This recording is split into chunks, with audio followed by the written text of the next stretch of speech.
Shalom, perkenalkan nama saya Kristela Imatrasya Purwatamba. Saya dari grup A semester 1 dengan NIM 230101032. Adapun tujuan saya dalam membuat video ini adalah untuk memenuhi tugas dari mata kuliah pengantar perjanjian baru dengan dosen Dr. Haposan Silalahi MTH. Dan adapun yang ingin saya bahas di dalam video ini adalah mengulas sedikit tentang kitab Yudas dan kitab Wahyu, di mana kitab Yudas ini adalah salah satu kitab dalam perjanjian baru dalam Alkitab Kristen. Kitab ini singkat dan terdiri dari satu bab, dan kitab ini dianggap sebagai surat rasul yang isinya mencakup nasihat moral dan peringatan terhadap ajaran sesat serta pengkhianatan terhadap Tuhan. Kitab ini dianggap juga sebagai tulisan yang memberikan peringatan keras kepada jemaat Kristen agar tetap setia dan berpegang kepada ajaran-ajaran iman. Kitab ini ditulis oleh seorang penulis yang disebut sebagai Yudas yang mengidentifikasi dirinya sebagai hamba Yesus Kristus dan saudara Yakobus.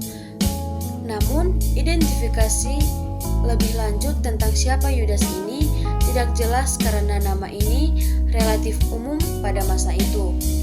Tempat penulisan kitab Yudas tidak dapat dipastikan dengan pasti, tetapi banyak ahli cenderung mengaitkan dengan wilayah Timur Tengah, mungkin di sekitar Palestina. Mengenai waktu penulisannya, perkiraan bervariasi, tetapi umumnya dianggap ditulis pada pertengahan hingga akhir abad pertama Masehi, sekitar tahun 70 sampai 90 Masehi. Kejadian-kejadian yang terdapat di dalam kitab Yudas ini mencakup seperti satu peringatan pemurtaan. Yudas mengingatkan jemaat Kristen terhadap orang-orang yang mungkin telah menyimpang dari iman dan bergerak menuju ajaran sesat. 2. Peringatan tentang malaikat jatuh. Kitab ini merujuk pada kisah malaikat-malaikat yang memberontak dan dihukum, memberikan peringatan tentang konsekuensi bagi mereka yang melanggar hukum Tuhan. 3. Pengutuk terhadap ajaran sesat. Yudas secara tegas mengancam para pengajar yang memimpin orang Kristen ke dalam kehidupan tidak bermoral dan mengajarkan doktrin-doktrin yang salah. 4. Perbandingan dengan peristiwa-peristiwa historis. Kitab Yudas ini juga merujuk pada peristiwa-peristiwa historis seperti pembebasan bangsa Israel dari Mesir untuk memberikan pembelajaran atau pelajaran moral dan rohaniah. 5. Perintah untuk tetap setia. Yudas menghimbau jemaat Kristen untuk tetap setia kepada iman mereka, menjauhi ajaran sesat dan memperjuangkan kebenaran. Pesan moral yang dapat kita ambil dari kitab Yudas ini seperti 1. Kewaspadaan terhadap ajaran sesat. Kitab Yudas memberikan peringatan keras terhadap ajaran-ajaran yang menyimpang dari agama Kristen atau iman Kristen. Pesan moralnya adalah pentingnya menjaga kesetiaan kepada ajaran-ajaran kebenaran dan menjauhi ajaran sesat. 2. Tetap setia dan berpegang kepada iman, meskipun dihadapkan dengan godaan dan tantangan-tantangan. Pesan moral dari kitab Yudas menekankan pentingnya untuk tetap setia kepada iman Kristen dan berpegang kepada ajaran-ajaran Tuhan. 3. Keberanian untuk menentang kejahatan dan ketidakadilan. Kitab ini mengajak pembacanya untuk memiliki keberanian moral dalam menantang kejahatan dan ketidakadilan, menyuarakan keberanian dan memperjuangkan nilai-nilai rohaniah menjadi pesan moral yang kuat. 4. Akibat dari tindakan sesat. Kitab Yudas mengingatkan tentang konsekuensi dari tindakan yang sesat dan memberikan gambaran tentang hukuman bagi mereka yang melanggar prinsip-prinsip moral. Tokoh-tokoh di kitab Yudas ini tidak dapat secara spesifik menyebutkan tokoh-tokoh tertentu selain penulisnya yang disebut sebagai Yudas, hamba Yesus Kristus dan saudara Yakobus. Nama Yudas Yudas adalah nama yang umum pada saat itu, dan identitas lengkap penulisnya tidak dapat dipastikan dengan pasti. Dalam beberapa interpretasi, saudara Yakobus yang disebutkan dapat merujuk pada Yakobus, saudara Yesus, yang juga menjadi tokoh penting dalam masyarakat Kristen awal. Namun, kitab Yudas tidak memberikan detail lebih lanjut tentang saudara Yakobus tersebut. Sebagian besar pesan dalam kitab Yudas lebih fokus pada peringatan terhadap ajaran sesat dan moralitas yang salah daripada penguraian tokoh-tokoh spesifik. Sekian penjelasan dari kitab Yudas, dan saya akan melanjutkan ke penjelasan kitab Wahyu. Kitab Wahyu, atau yang lebih dikenal sebagai Wahyu kepada Yohanes, adalah salah satu kitab dalam Perjanjian Baru juga dalam Alkitab Kristen. Kitab ini dianggap sebagai wahyu ilahi yang diterima oleh Rasul Yohanes di Pulau Patmos. Pada kitab Wahyu ini isinya mencakup penglihatan-penglihatan apokaliptik tentang masa depan dan akhir zaman.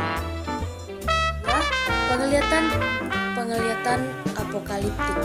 Yohanes menyaksikan penglihatan-penglihatan tentang Tuhan, Yesus, malaikat-malaikat, dan peristiwa-peristiwa besar yang terjadi pada akhir zaman.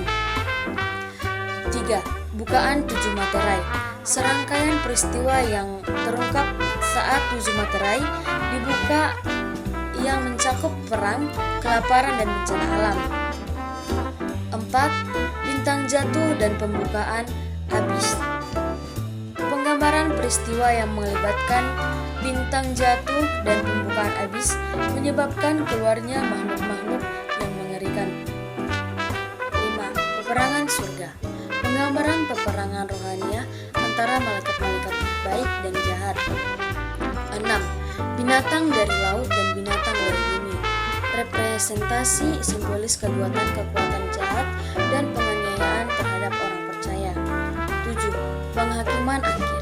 Penggambaran penghakiman terakhir termasuk ke dalam kehidupan setelah kematian dan pemisahan akhir antara yang benar dan antara yang tidak benar.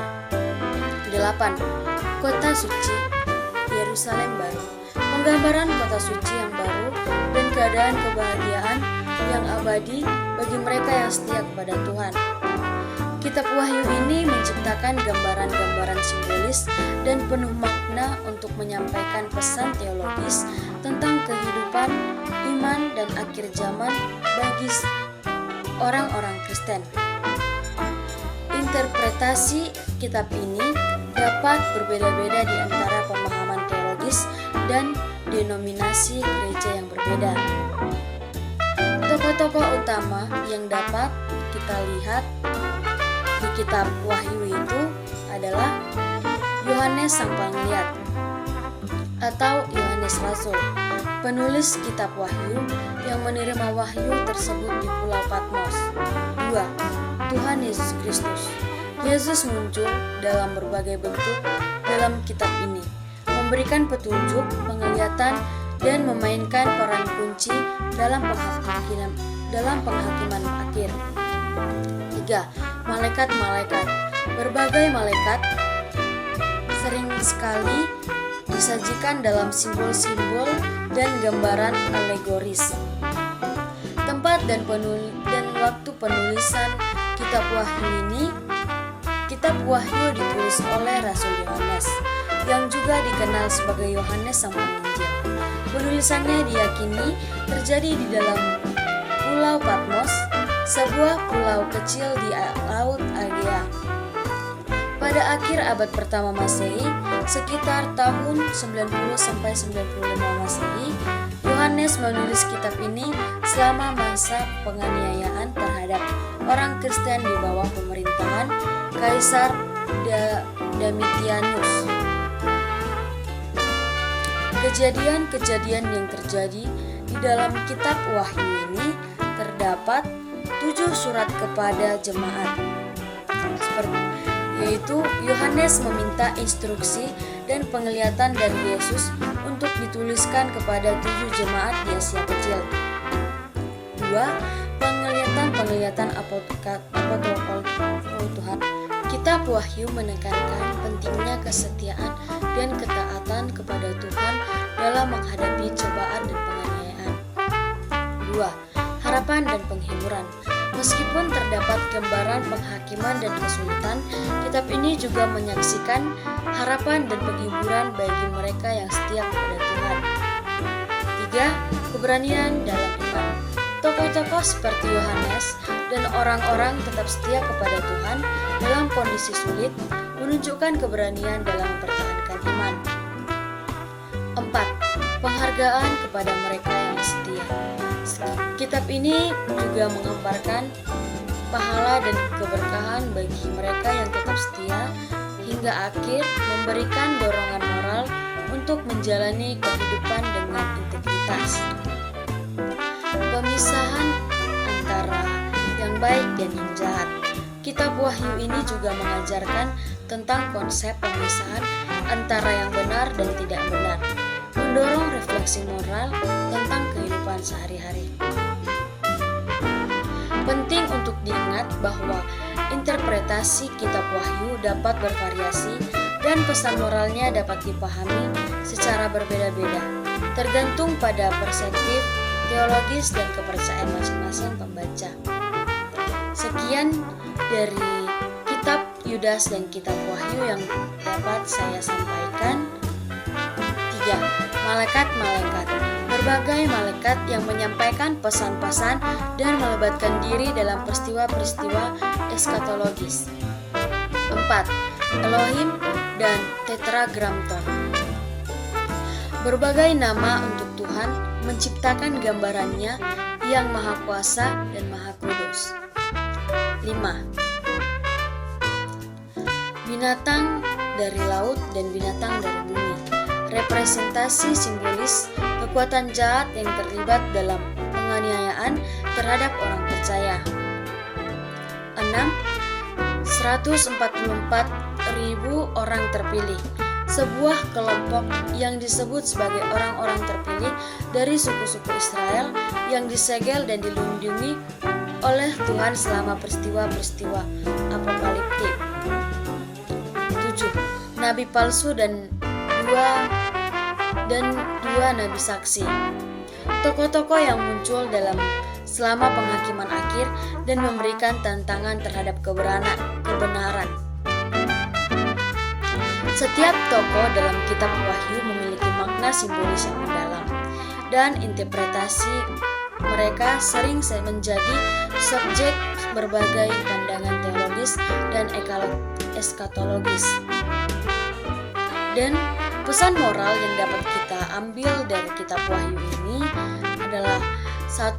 Kepatuhan dan kesetiaan terhadap Tuhan. Baik, sekian dari penjelasan saya. Kalau ada kesalahan mohon dibicarakan baik-baik, bukan malah pergi mencari yang lebih baik. Terima kasih.